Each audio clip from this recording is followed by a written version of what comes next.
ጠቅላይ ሚኒስትር ዶክተር አብይ አህመድ ከሁለት ሳምንታት በፊት ለከፍተኛ የመንግስት የስራ ኃላፊዎች ስልጠና ሲሰጡ ካነሷቸው ጉዳዮች መካከል አንዱ የትውልድ ግንባታ ስትራቴጂ ነው። በጎ ፍቃድ አገልግሎት፣ ዲጂታል አርበኝነት፣ የትምህርት ተሐድሶና የባህል ኢንዱስትሪ የዘመናዊ ትውልድ ግንባታ ስትራቴጂ ዋና ዋና ክፍሎች ናቸው። መደመር አፍርሶ የመጀመር የፖለቲካ ባህል ለኢትዮጵያ አይጠቅምም፣ መቆም አለበት ብሎ ያምናል።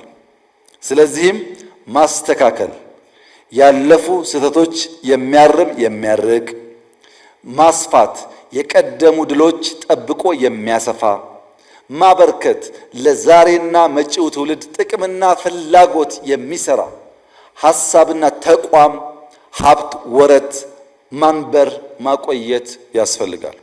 በምን ስትራቴጂ ነው የምንገነባው ያላችሁ እንደሆነ አንደኛው በጎ ፈቃድ ማገልገል መስጠት መሰጠትን ልምምዱ ባህሉ ያደረገ መሆን አለበት። ባለፉት ጥቂት ዓመታት በጎ ፈቃደኞችን በማሰባሰብ በተከናወነ ስራ በማህበረሰቡ እንዲሁም በአገር አቀፍ ደረጃ ከፍተኛ ውጤት እየመጣ ነው። በተለይ ወጣቶች በተለያዩ የበጎ ፈቃድ ስራዎች መሳተፋቸው ደግሞ የእርስ በርስ ግንኙነታቸው እንዲጠናከር፣ ሰብአዊነት እንዲሰማቸው አድርጓል። ከዛም ባሻገር መንግስት በየዓመቱ የሚያወጣውን በቢሊዮን የሚቆጠር ወጪን ያድናሉ። እኔ በኮሪደር ልማቱ ላይ ነው እየተሳተፍኩኝ ያለሁት።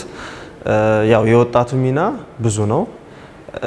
በአንዳንድ ፕሮጀክቶችን መስራትን ብቻ ሳይሆን ፕሮጀክቶች ለረጅም ዓመታት እንዲቆዩ የሚጠብቃቸው ወይም ደግሞ ማህበረሰቡን የሚያስገነዝብ ሰው ያስፈልጋልና እኛም እንደወጣት እነዛን ስራዎች የኔ የልጄ እያለ የሚወራረድም ስለሆነ እነዛን እኛ ካልጠበቅን ሌላ የሚጠብቅልን አካል ስለሌለ አንድ ያለችንም ሀገር ኢትዮጵያም ስለሆነች የግድ የራሳችን ኃላፊነት ልንወጣ ይገባል። ዘመናዊ ትውልድ ለመገንባት ማህበረሰብ፣ ትምህርት ቤቶችና ተቋማት ከፍተኛ ድርሻ አላቸው። በመልካም አስተሳሰብ የተቀረጸ ትውልድ የነገ ነባራዊ ሁኔታን አርቆ የሚያይ ዘመን ተሻጋሪ ስራዎች ላይ አተኩሮ እንደሚሰራም ይታመናል። በጽንሰ ሀሳብ ደረጃም በማስረዳት ግንዛቤ እንዲፈጠር በማድረግ ሁሉም ዜጎች በበጎ ፍቃድ ላይ እንዲሳተፉ የሚያደርግ ስትራቴጂ ነው።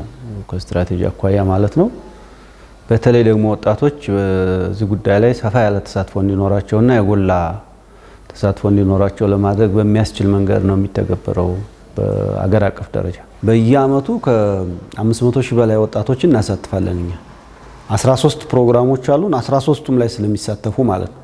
በክረምት ደግሞ 15 ፕሮግራም አለን። ሰብአዊ አገልግሎት ስለሆነ በዚህ ደም የመለገስ አገልግሎት በዋጋ አይተመንም።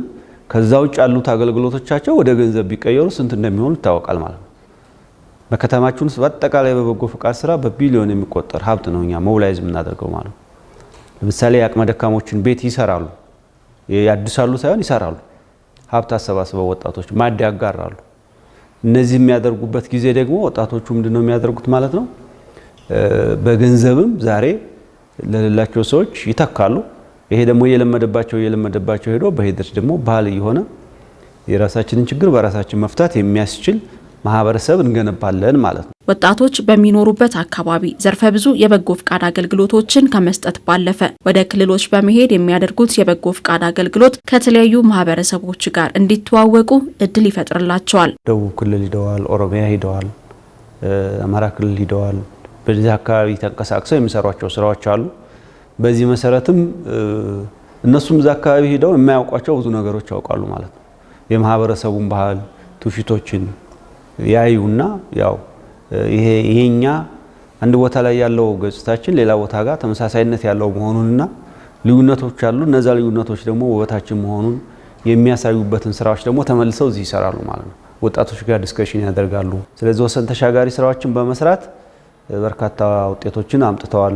በተጨማሪም ለገበያው የሚሆኑ ክህሎቶችን መስጠት፣ ፈጠራና ችግር ፈቺ አስተሳሰብ ውጤቶችን ማበረታታትና ዘመናዊ ቴክኖሎጂን በትምህርት ማካተት ደግሞ አንዱ ትውልድ የሚገነባበት የትምህርት ተሐድሶ ስትራቴጂ ነው። ዲጂታል አርበኝነትም እንዲሁ። ዲጂታል አርበኝነት ዲጂታልን ኤምብሬስ ካላደረገ መጪው ዘመን መዋጀት አስቸጋሪ፣ አታካች፣ አደገኛ ስለሚሆን ቴክኖሎጂን ኤምብሬስ የሚያደርግ መሆን አለበት። 5 ሚሊዮን ኮደርስ ያልነው ለዛ ነው። 5 ሚሊዮን ኮድ የሚጽፉ ልጆች ካሉ ቴክኖሎጂ መሸከም ይችላሉ። ሪሰርች አድርግ ነበር ስለ ኤአይም ቢሆን ብዙም ብዙም አልመጣም ነበርና ዌብሳይት ዴቨሎፕመንት ነበር በጣም ያኔ የተጋነ ነው። በጣም ፍላጎት ነበረኝ። ፕሮብለም ሶልቪንግ የሆኑ ነገሮች ችግሮች ሲፈቱ በጣም ደስ ነበር ሶፍትዌርን በመጠቀምና ያኔ ነው ፍላጎቴ ከ9ኛ ክፍል ጀምሮ ነው እንዳልኩሽ በጓደኛ ማከኝነት የፋሚሊን ኮርስ ሳገኘው በጣም ደስ ያለኝ ሁሉም ነው መማር የፈለኩና አሳክቻለሁ ተመርሬያለሁ። ስለ ኮዲንግ ብቻ ሳይሆን ስለ አጠቃላይ ስለ ሳይበር ሴኩሪቲም ጨምሮ የኔትወርኪንግ ትምህርቶችንም ኢንሳ የሰመር ካምፕ የመጀመሪያ ባች ተማሪ ነበርኩኝ ከ9ኛ ክፍል ላይ ከዛ ነው ጀመርኩት። ከዛ ጀምሬ አሁን ላይ ደግሞ ኢትዮ ኮደር ስልጠና ኦንላይን ወይ በራስሽ ማስተማር ስለምቺ በቤት ሆኜ በኮምፒውተር እከታተል ነበር። በእነዚህና መሰል ስራዎች ውስጥ ወጣቶችን ማሳተፍ ስራን ባህል የማድረግ ልምድ በማጎልበት ኢትዮጵያን ወደፊት ለማራመድ በሚደረገው ጥረት ውስጥ የሚጫወተው ሚና ከፍተኛ ይሆናል።